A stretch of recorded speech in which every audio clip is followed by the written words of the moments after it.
What do you mean by asynclitism? During engagement of the head in any transverse position like left occipito-transverse position or right occipito-transverse position, the sagittal suture may not always lie in the transverse diameter of the pelvic inlet.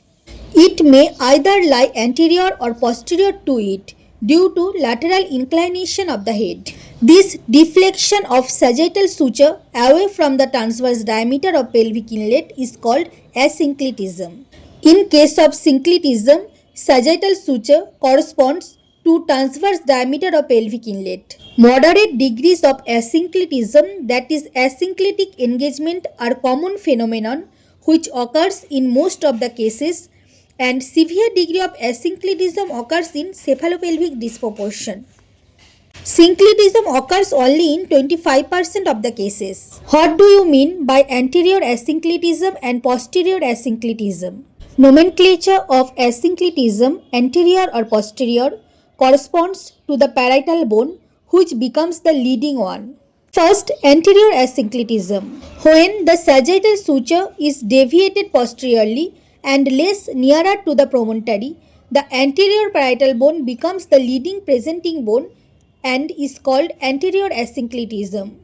This is also called negligee obliquity. This is more common in multiparous women.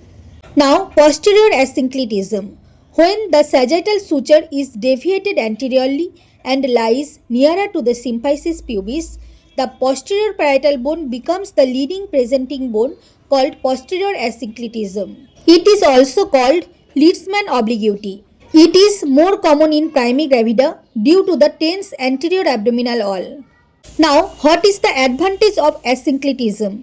Due to asynclitism, the transverse diameter becomes smaller. That is, head engages in super subparietal diameter, that is 8.5 cm, instead of biparietal diameter, that is 9.5 cm. In platypeloid or flat pelvis, asynclitism is a routine phenomenon during engagement. Thank you for listening. Thank you.